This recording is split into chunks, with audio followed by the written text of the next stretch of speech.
Hi everyone, I'm Elli Michaela Young and welcome, as Cliff has said, to the third in our series.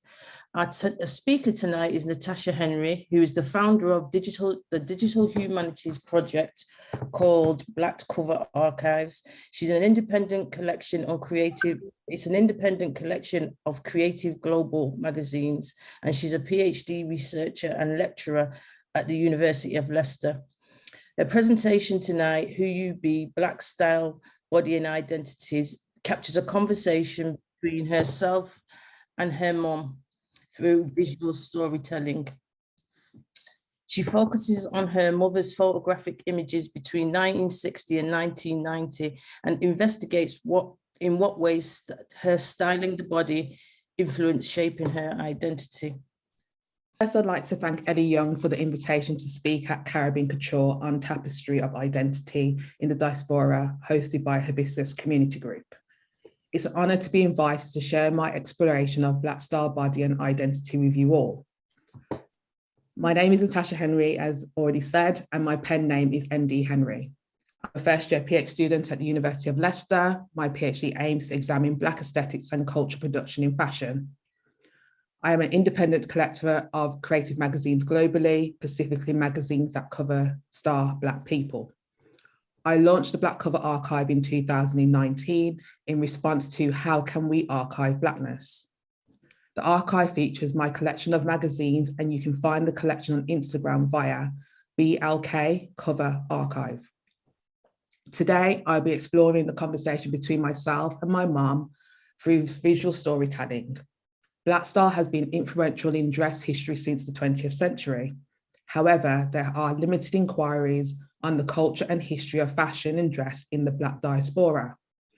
The visual exploration focuses on my mum's photographic images from the 1960s to the 1990s and the conversation we had. Investigating in what ways has styling of the Black body influenced the shaping of our identity. Influenced by Carol Tulloch's work on the birth of cool style narratives of the African diaspora, it is essential to document memories and new ways to remember the past. Glenda Anita Susan York, my mum, the eldest of four, moved to the UK from St. Kitts in the late 1950s, where she resided in Leeds with her aunt Mai. This was the Windrush era where Caribbeans were migrating to start a new life in the UK. Families sometimes never came all at once, but staggered over. In this picture is of my nan, Henrietta, Uncle David, Mum, and Uncle Yorkie. My Aunt Tessa did not arrive in the UK until she was in her teens, hence why she was not present in this picture. The photo was taken at a party in Birmingham where they were all dressed in their Sunday best. Sunday best is a term used to describe one's best clothing worn to church or on a special occasion. Nan never used to dress up daily because she went to work and only wore Sunday best for church or occasions. My mum and her siblings had 3 sets of clothes: Sunday best, school, and yard clothes, with 2 shoes, one for Sunday best and one for school. When reflecting on the abundance of clothes my mum had when I was growing up, it was hard to think that she did not have the luxury to own more than 2 pairs of shoes. Or did this even influence her accumulation of clothes and shoes? Luxury to own more than 2 pairs of shoes, or influence her accumulation of clothes and shoes. But she disagreed and spoke about the cost of clothes allowed people to afford clothing. In this picture, it displays an image of the Sunday best attire. Everyone suited and booted. Mum wearing a patterned straight cut scoop neck shift dress, which was popular in the 1960s. The trend was started by designers such as Chanel in the 1920s. It signifies a shift in culture from the Edwardian dress. The dress became popular in the 1950s amongst youth culture, and designers such as British designer Mary Quant created a street style version. The dress was a timeless piece, timeless appeal, and still is worn today where I have shift dresses in my wardrobe. Mum mentioned Mary Kwan has influenced her style and to so many of her friends. It appeared from our conversation that Mary Quant dominated the way one dressed throughout the 60s and 70s. According to the V&A, Mary Quant was the most iconic fashion designer of the 60s. A design and retail pioneer, she popularized super high hemlines and other relevant looks that were critical to the development of the swinging 60s scene. Next slide, please. Osborne Road, Handsworth, Birmingham around the late 70s before I was born in 1982. A photographer came knocking on my mum's door to take pictures. This was not an unusual occurrence that photographers would take pictures of the community in their homes or within the community. In this image of my mum, she's in her living room wearing a cream two-piece suit and an A-line mid-length skirt, styled with a thick black belt, high heel mules, and a bowler hat. It seemed in our conversation that she wasn't hesitant to get dressed up to pose for this picture. Mum explained back in the 70s, 80s, and 90s, people used to dress up all the time. So it seemed as though Sunday best and the limited amounts of clothes Caribbeans had in the 60s had changed. Mum continued to share that she didn't know why people dressed up, but they just did. As Carol Tullett stated, dressing well is almost part of the DNA in the Black community, and partly because of respectability. People coming to Britain faced racism, and presentation of oneself became important in public spaces. Mum didn't really speak about racism, but I suppose dressing well was infectious amongst her community in Handsworth. I asked if she ever went out not dressed up. She replied, "I never went out not dressed up. It wasn't a thing not to be dressed up. That was the culture." Near the end of the 70s, matching suits became popular, teamed with trousers or skirts, with which the power suit became revolutionary in the 1980s. Heel mules were a fashion look in the 70s. In this picture, she is wearing a black leather mule. My mum's nickname was Heels. She described not being comfortable wearing flats because of her deep arched feet. She wore Kurt Geiger heels and used to wait for sales to buy. It was my auntie Jem who introduced her to the brand. She reflected on the time she constantly wore platforms in the 70s, regardless of being pregnant, with my brother Colton. She described falling over numerous of times, but she could not stop wearing heels. Mum wore a bowler hat, so I asked, was this a fashion thing or to cover unkept hair? She adamantly said no to the unkept hair and stated everyone wore hats in those times. Her hair was processed once she left school and described the lack of hair products for black hair. Products consisted of liquid paraffin to thin down the Vaseline to oil her scalp. She mentioned that her hair used to fall out and grow back, so she began to go hairdressers to maintain her hair. Next slide. The iconic photographer Vanley Burke captured the community of Handsworth, Birmingham from the 1970s to the present day. His 1977 crowd shot of people in Handsworth Park for African Liberation Day correlates to the conversation of hat wearing. In the image, most people were wearing hats.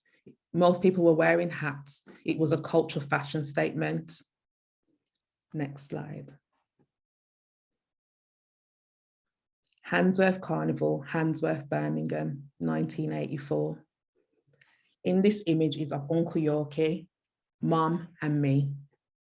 Mum wore a pleated reversible skirt from Rackham's, patterns on one side and plain on the other side. Jacket was from C&A and her shoes are not shown, but she wore heels. Pleated skirts dates back to the ancient Egypt, where it was adopted in Western culture. In the 80s, Mum described that the pleated skirt was the fashion and she had quite a few. We continue to discuss other pieces that we do not have the pictures of, such as her fur coats. I loved all the fur coats she had at the time, and I found my mum to be very stylish, but my mum never really described that she had a style. She just insisted that she wore what suited her and what was available in Rackham's. Rackham was an iconic luxury department store in Birmingham, owned by Harrods, then House of Fraser, and now Sports Direct, was the place where she indulged in purchasing furs and other pieces. Mark I and CNA, where clothes were inexpensive, Mum tended to mix luxury with high street brands. It wasn't about where she shopped, but more about the clothing themselves. Mum said clothes were cheap back then, till a DJ called Bugsy had a lyric which he sang about the price of clothes, $1.99 and $2.99. Probing my mum to pinpoint some fashion icons, she mentioned the Pans People, a dancing group who performed on Top of the Pops, who seemed to be the influencers of fashion in the 80s. They wore the latest trends which were readily available in the high street shops such as Rackham's. Hot pants, tight shorts with big belts or buckles held up by really high, with unusual tight button-up shirt tucked into them was the look.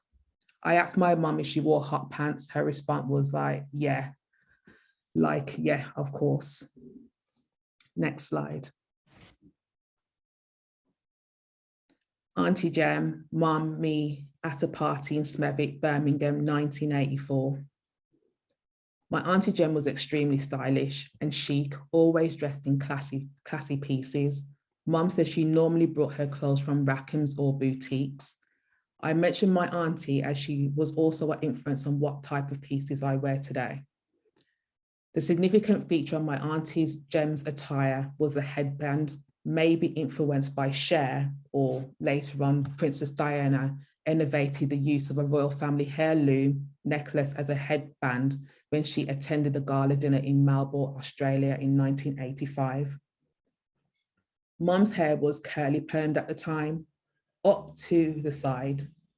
Her makeup was minimal, natural because of lack of black beauty products. She wore studded earrings and a thin link chain. This maxi dress with an inserted paneling that she described to be the thing at the time. She wore heels with this outfit. She also mentioned she had brought something similar recently that she would show me the next time I came down. I kept asking if there were any other influencers at the time. She mentioned Angela Davis and another woman who shaved her head off and wore big hoops. I was unsure who that person was. Can any of you help me to discover who that person is? Next slide. Murdoch Road, Handsworth, Birmingham, 1993. Growing up in Handsworth, it consisted mainly of Black and South Asian families. Soho Road was dominated with South Asian stores, from groceries and fashion stores. My mum had brought this outfit from a South Asian shop on Soho Road. She described that she preferred smart attire and pieces that suited her figure. The blue tunic style with the sequin embroidery around the edging teamed with matching trousers demonstrated a chic and classy fashion sense. Jewelry was always gold. I never really saw my mum wear silver jewelry. She had mentioned some of the gold jewelry was costume and some were real gold. She would mix the two. Her makeup, once again minimal, with a hint of red lip, and her hair was professionally done in a French roll. Black women from the 90s would tie up their hair in a French roll for a classy, sophisticated look. This was my mum's look every time we went to a special occasion. Next slide. Birmingham, 1993, Auntie Jem and Mum. Mum wore a black lace two-piece, jacket and a mid-length skirt with side split. She teamed the look with black glittery tights. Earrings were large, created the statement piece of the outfit. Glittery tights was introduced in the 70s, but were very popular in the 90s. Tights in general range from soft and sheer to shiny, support or bare effects. Glitter and sequins were worn throughout this period. Mum never really said much about this picture, but I remember attending this event and all the women in our family were dressed in luxury fabrics. Next slide. Murdoch Road, Handsworth, Birmingham, 94 or 95.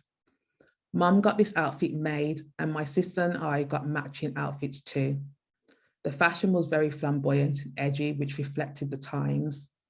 Influenced by the dancehall scene in the 90s, many people got outfits custom made for special occasions for dances.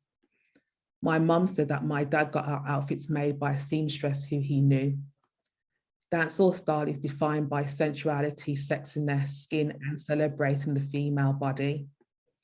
Mum's outfit was a three-piece suit, consisted of a cami top, knee-left shorts, and a lace three-quarter length jacket. Gold metallic and white lace fabrics demonstrated opulence and who she is. Drop earrings wore with no other jewelry accessories. Her ankle boots also sparkled. With her signature finishes, hair in a French roll, with minimal makeup, just her red lip, completed a sophisticated dance hall look. Though her outfit was not a skin-out outfit, Mum had her own twist on the dancehall attire, which had classy edge to it. This outfit amplified Black British Caribbean culture of the 90s, where dancehall sound became prominent globally. Next slide. Murdoch Road, Handsworth, Birmingham, mid-90s. This is one of my favorite looks. I'd wear this look today. The orange organza jacket was custom made by the same seamstress who made the gold outfit, teamed with a black fitted t-shirt, orange mini satin skirt, and black sheer shiny tights. And of course, Mum wore heels. My mum's Tina Turner rock chick look.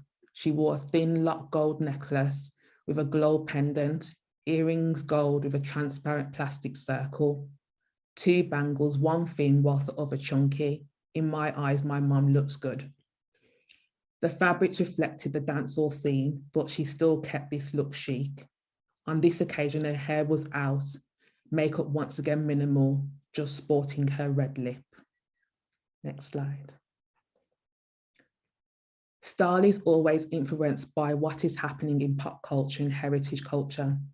For my mum, Glenda York, she seemed to work with what was happening in fashion and didn't seem to concern with fashion trends of the time, but always had her own twist on things that suited her figure. Speaking to my mum gave me an insight to how she saw fashion. She has always liked the nicer things in life. She stated that she loved heels numerous of times, but she has changed her lifestyle. Now she wears a lot of trainers since she's always in her fitness classes in Handsworth Leisure Centre. However, when we do go out, she's always in her so-called Sunday best. This picture was taken at a family friend's engagement party in 2021. Mum wore a white mid-left knitted dress. My mum's styling of her body influenced the way I shop for clothes. I choose clothes to what is available in the stores, but especially choose clothes that complement my figure rather than completely following trends. Thank you.